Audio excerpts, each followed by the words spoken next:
Imagina você ter a sua vida e a da sua família manipulada e controlada por um demônio antigo. E que vocês simplesmente vivem uma vida onde não tem livre-arbítrio. O demônio simplesmente toma as decisões. No vídeo de hoje eu vou te mostrar por que o filme Hereditário chocou o mundo todo com a sua trama. E se prepare, porque depois disso você nunca mais será o mesmo.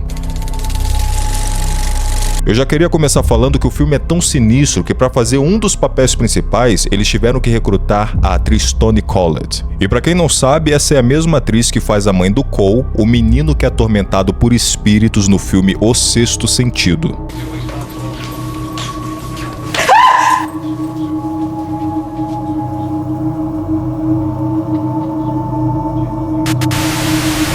Que é um dos filmes mais emblemáticos na temática do sobrenatural. A história de Hereditário começa com um clima fúnebre e mórbido, pois todos estão no velório da avó materna Ellen. E para quem vê uma doce senhora deitada no caixão, não se engane com as aparências, porque essa doce senhora condenou toda a família. E o motivo é o de sempre: riqueza e poder. A filha dela, Anne, tem uma relação extremamente complicada com a mãe. Ela descreve Ellen como uma pessoa controladora, secreta e perturbadora. E já no velório nós temos duas questões importantíssimas, e essas duas questões envolvem a filha mais nova, Charlie. A primeira questão é que quando Charlie vai comer uma barra de chocolate, o seu pai pergunta se tinha nozes nela, pois Charlie era mortalmente alérgica a nozes. E isso, meus caros, pode até parecer um detalhe bobinho, mas é extremamente importante no filme. A segunda questão seria o barulho que a menina faz com a boca. That was your opinion, and you were...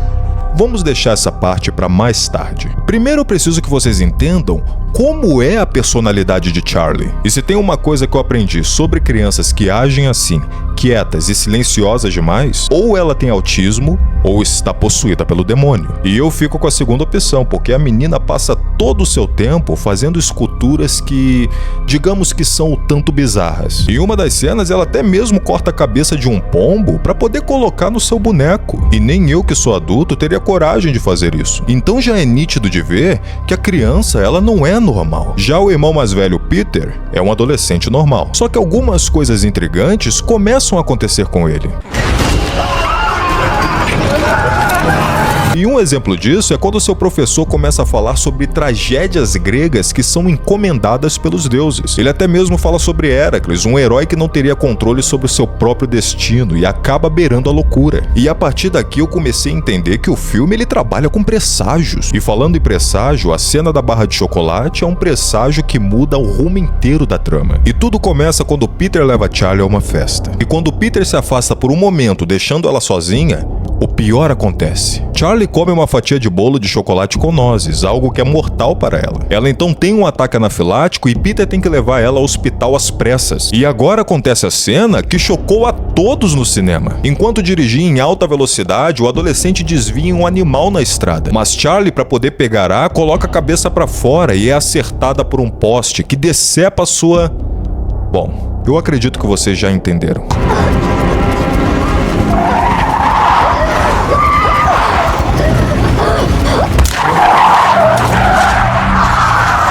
E a partir desse momento, a vida da família simplesmente desmorona. Anne não consegue nem olhar para a cara de Peter. Eu não quero falar nada, eu tentei. Só fala essa merda! Não fala palavrão pra mim, seu merda! Nunca mais levanta a voz pra mim, eu sou sua mãe, ok? Queria te proteger de saber que você fez o que você fez.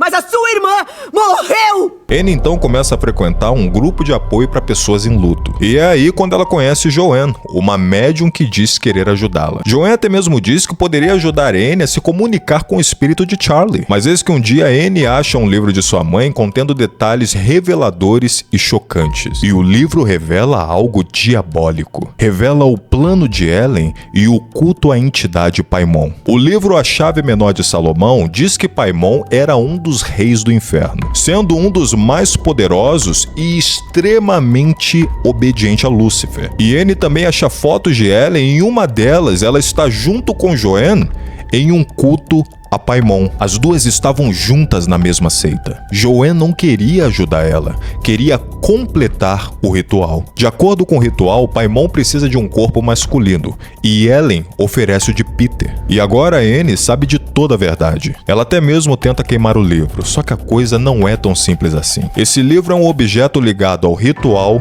e à própria família Graham. Tanto que tentar queimá-lo pode ferir a Anne ou quem estiver por perto. Olha o que acontece com Steve. É queimado vivo, não sobra nada.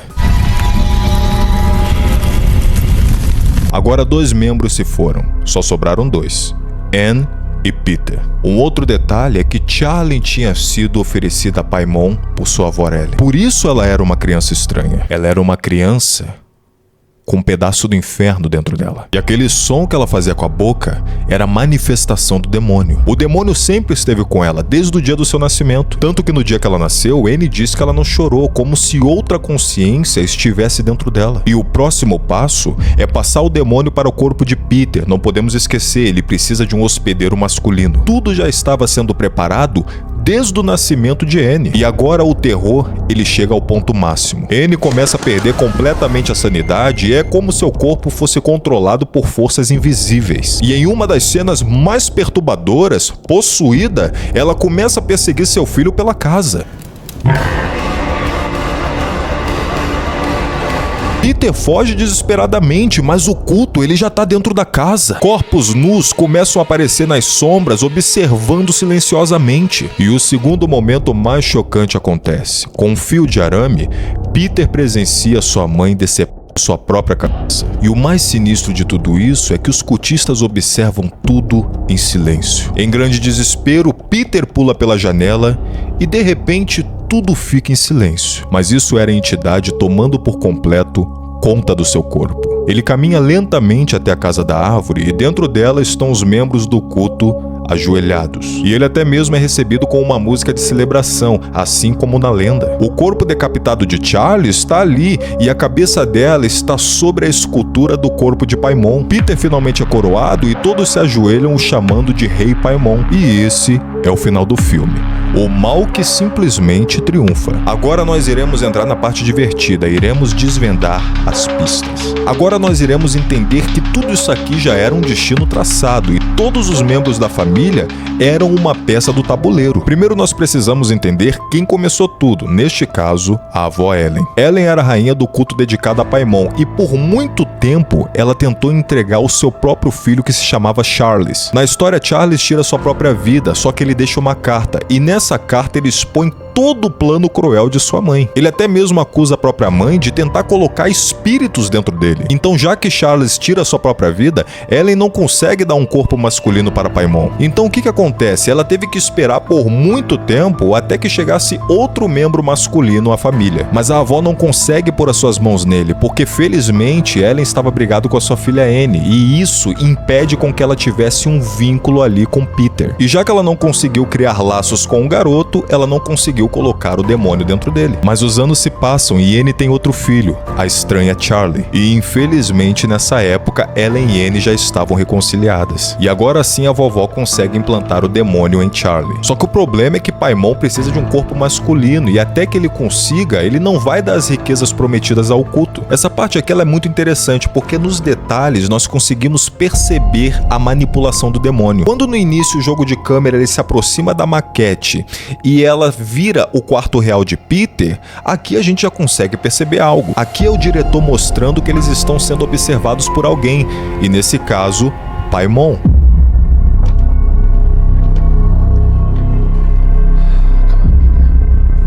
Outra coisa, antes da morte da Charlie, o filme ele deixa várias pistas sobre decapitação, como na cena em que a Anne corta os tomates e as nozes com violência. E tudo isso acontece antes dela comer o bolo e ter o ataque que causa o seu destino trágico. Outra questão é a parte simbólica. O símbolo de Paimon está em diversos lugares, até mesmo no poste que a cabeça da menina. E esse símbolo de Paimon ele é muito intrigante, porque parece que ele representa 3 cabeças. E até mesmo na imagem da entidade, nós vemos 3 cabeças na sua cintura. E essas 3 cabeças até mesmo representam as 3 cabeças decepadas de Charlie, Anne e Ellen. E cada cabeça é uma etapa do processo ritualístico. Outra questão muito interessante é que no quarto do Peter tem 3 bonés que estão pendurados. E cada um deles é uma alusão a cada uma das 3 cabeças sacrificadas. O azul com branco representa a Anne. Você vê que até mesmo ela aparece com uma blusa azul e uma camisa branca por baixo. Já o boné laranja representa Charlie, que nunca tira aquele moletom com a mesma cor do boné. Já Ellen usa tons mais clarinhos, até mesmo como o outro boné mostra. E também temos a cena onde Joanne tem uma mesa cheia de coisas macabras. Ali mostra 3 cabeças de animais que representam as 3 cabeças das mulheres da família. E mostra também 3 bonequinhos sem cabeça em posição de adoração, representando as 3 pessoas que estavam de joelho na casa da árvore.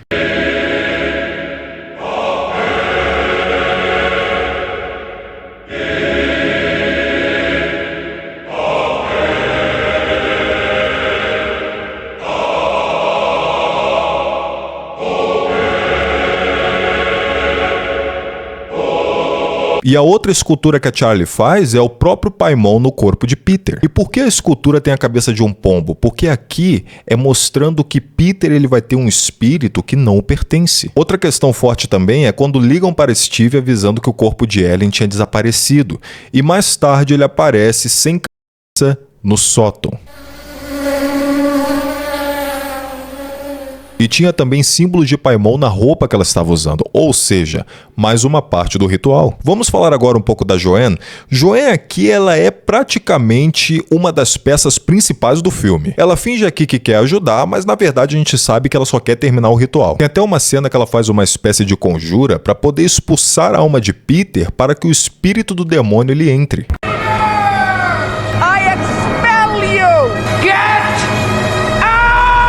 Um ponto aqui também que eu quero chegar é que não é somente Paimon que está manipulando a família, mas os membros do culto também. Por exemplo, nós temos até mesmo o personagem Bridget, que à primeira vista parece ser até o interesse amoroso do Peter. Só que tem algo muito mais sombrio por trás dessa garota. Na cena da festa, nós vemos que ela leva Peter para o andar de cima e isso tem uma intenção. Ela queria separar ele de Charlie para que a menina pudesse comer o bolo com nozes. E isso remete à primeira cena, quando ela come a barra de chocolate e o seu pai aparece perguntando se tinha nozes ali.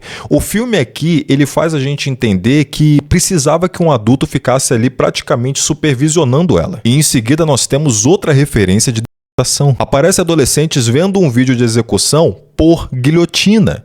Coincidência? E talvez vocês até mesmo me perguntem, como é que você sabe que Brigitte era uma seguidora de Paimon? Porque olha só, pessoal, o filme, ele deixa pistas sobre isso. Em uma das cenas, o filme mostra o perfil do Facebook dela e na grade de fotos aparece uma foto dela ali bem interessante. Na foto ela está fazendo o mesmo símbolo com a mão que está na estátua de Paimon e que também Peter faz quando ele é possuído. E outra coisa, o sobrenome dela é Mope. Esse é um nome dado a uma sereia na mitologia. E de acordo com a mitologia, as sereias eram conhecidas por atrair os marinheiros à perdição. E é exatamente o que ela faz com Peter. Outro fato interessante é que Peter aparece fumando com alguns amigos da escola. Até aí tudo bem, jovens fazem burrice. Só que você tá vendo o rapaz com o cabelo preso do lado? Vê se não é o mesmo camarada aqui no culto de joelhos. Outra questão que também é assustadora é o fato dos cultistas estarem escondidos na casa. No início do filme, quando eles chegam do velório, nós conseguimos escutar passos na casa de alguém saindo rapidamente do local.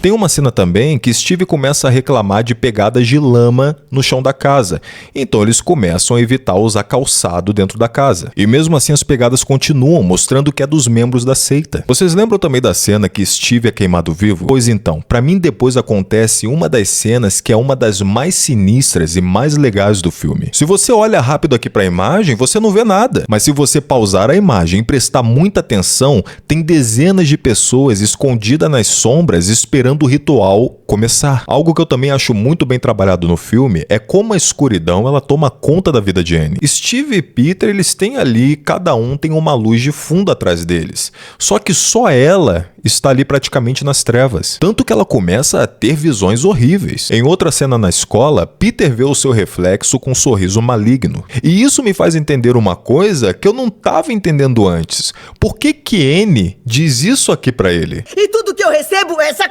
cara de bosta que você faz! Ali era o demônio provavelmente fazendo ela ver algo deturpado por ele, fazendo de repente até mesmo ela ver Peter com uma cara de cinismo. Eu também acho interessante que o filme ele nos mostra a presença do mal através da cor vermelha. A própria personagem Joanne tá quase sempre de vermelho, porque as suas intenções elas são malignas. Até mesmo na cena que Annie dorme na casa da árvore e liga o aquecedor, tudo fica vermelho, porque ali ela já está infestada. E nós vemos essa similaridade no próprio Sexto Sentido, que mostra a cor vermelha sempre que tem a presença de espíritos. Sabe, esse filme ele me faz pensar o quão terrível seria você viver em uma vida em que você não decide nada. Que o mal ali, ele já traçou um destino simplesmente terrível para você. Meus queridos amantes do cinema, esse aqui foi o nosso Clube da Análise. Muito obrigado pela sua atenção. Não se esqueça, vídeo toda semana e até a próxima.